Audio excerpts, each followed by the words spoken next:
Aquaman, A Morte de um Rei, a 51ª HQ que eu tô lendo no ano e que tô fazendo vídeo aqui no canal. Essa aqui foi uma edição, é o terceiro volume do Aquaman durante essa fase 952, publicada pela Panini, embora parte das edições do personagem tenham saído no segundo encadernado da Liga da Justiça, que foi alguma coisa de Atlântida, esqueci o nome da porra do encadernado. Mas enfim, esse aqui ele meio que termina a fase do Geoff Johns à frente do personagem, e coloca um fim em algumas das plots que o autor havia começado para o personagem. É, Continuando com o Trono da Atlântida, que foi foi o pequeno crossover que teve nas páginas de Liga da Justiça, o Arthur ele se declarou rei de Atlântida. Ele depois o irmão, não foi bem que forçado, porque ele deu umas porradas no irmão e falou: abdique, irmão, tudo bem, eu abdico. Porque o irmão dele sempre achou que é Arthur que deveria estar à frente do dono da Atlântida, porque ele era o primogênito. E aí o Arthur virou rei da Atlântida, só que Mera não pôde ir com ele para o reino lá submarino, porque Mera, isso é uma coisa que eu não sabia, porque eu não sou tão versado na DC, ela é de outra cidade subaquática, uma que fica no Triângulo das Bermudas. E eu pensava que ela era de Atlântida, e lá ela é vista como uma criminosa pela lei Atlântica e não poderia estar lá, mesmo com o Arthur Rei. Embora isso seja mais decisão dela do que, eu creio que, do próprio Aquaman. E, em meio a isso, o Aquaman enfrenta três problemas. O primeiro dele é que nem todos os Atlantes estão satisfeitos com a presença dele lá, porque muitos acreditam que quem deveria ser rei é o irmão dele, o Orm, que está preso em Bel Rev, e que, num lugar no mundo seco, como eles chamam, e que é considerado uma tortura para o personagem.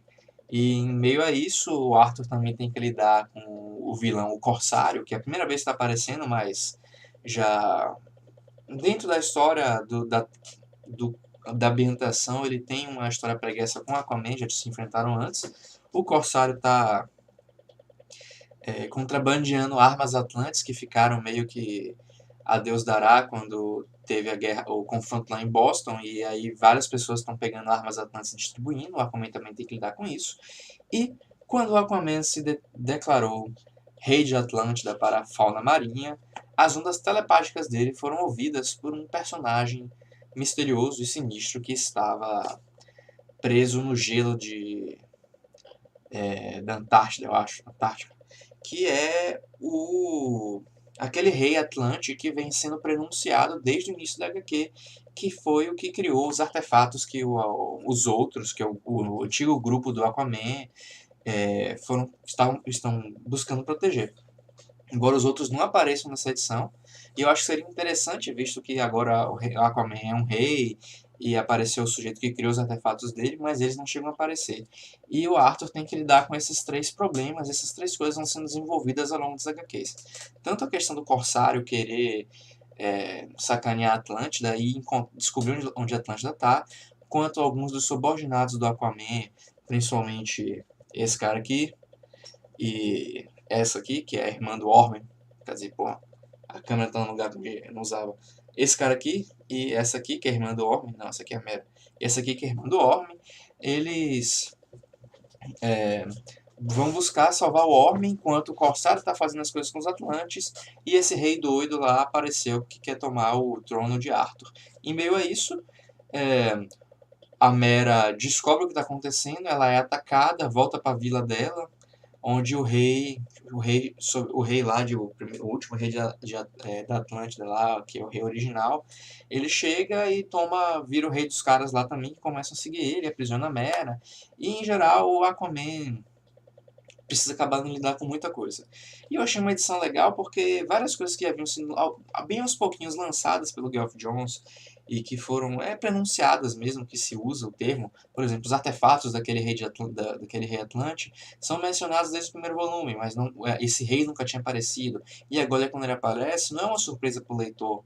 Quer dizer, pode ser uma surpresa para o leitor, mas é uma surpresa que faz sentido, porque elementos que envolvem um personagem que ainda não tinha sido aparecido de fato estavam sendo lançados. Em meio a isso, também os seres abissais, que foram os vilões da primeira edição, chegaram a aparecer de novo, ter aparições sucintas e nas outras histórias, eles voltam aqui e uma história, a história deles lá, que tinha uma nave Atlante lá no fosso e o Aquaman não sabia por que era, porque esses bichos estavam lá, quem são esses bichos afinal.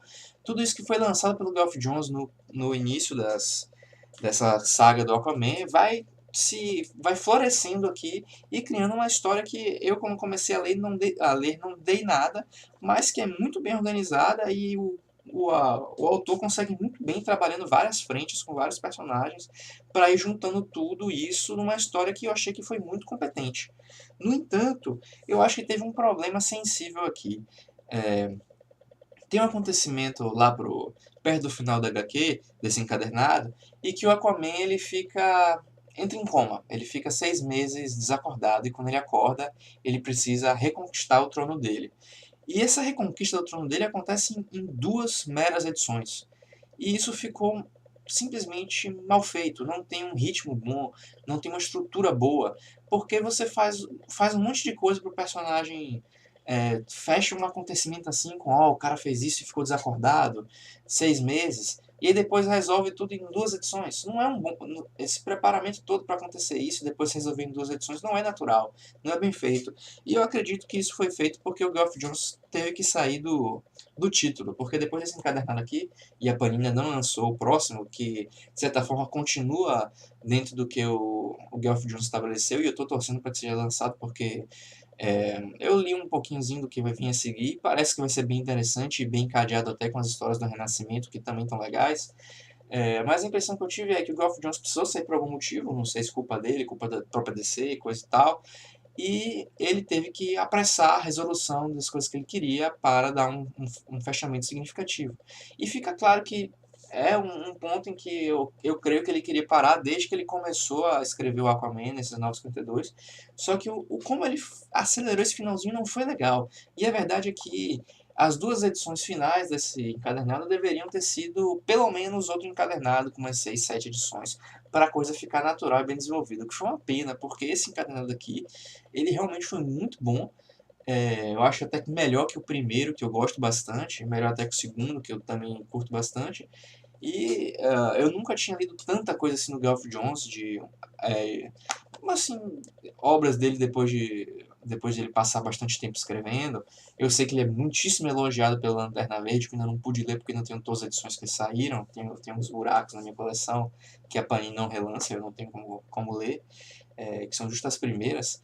E aí eu nunca cheguei a ler, mas eu sabia que ele era muito elogiado, o pessoal fala bem do Aquaman.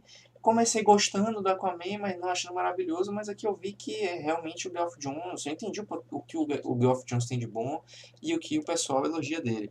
E realmente é algo que, não vou dizer assim que é uma HQ fenomenal, mas me surpreendeu porque eu fico pego assim foi meio que uma rasteira, porque pelo ritmo das edições anteriores eu não esperava que isso aqui fosse trabalhado dessa forma.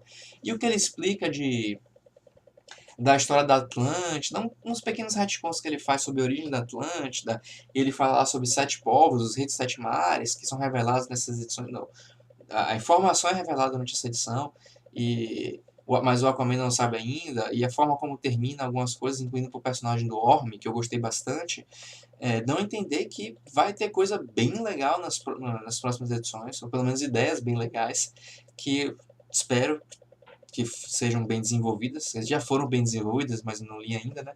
Mas se for lançado aqui nesse formato encadernado, eu vou estar comprando as próximas edições, que vai ser com o autor seguinte, que eu esqueci o nome, eu cheguei a olhar, mas esqueci. E realmente eu acho que vai ter bastante potencial. O Aquaman está com bastante potencial, mesmo aqui nessa era do 952, que muita gente critica. A única coisa que eu acho uma pena foi que essa aqui não teve. Mudou o artista, não era mais o artista brasileiro, e aí meio que eu não curto quando muda o artista no meio do arco, no meio de. Eu acho que idealmente sempre deveria estar casando artista e roteirista, não literalmente, mas sempre enquanto o roteirista está escrevendo aquilo e a história tiver a mesma proposta, não mudar de artista. Se a história der uma guinada na proposta por algum motivo, tudo bem, mas em geral aqui não é legal a mudança de artista não. E é basicamente isso que eu tenho para dizer. Espero que tenham gostado do vídeo, quem chegou até aqui. Vou ficando por aqui. O próximo vídeo que vai sair, espero que amanhã. vai ser sobre Arakawa Under the Bridge 9. E é isso, e até a próxima.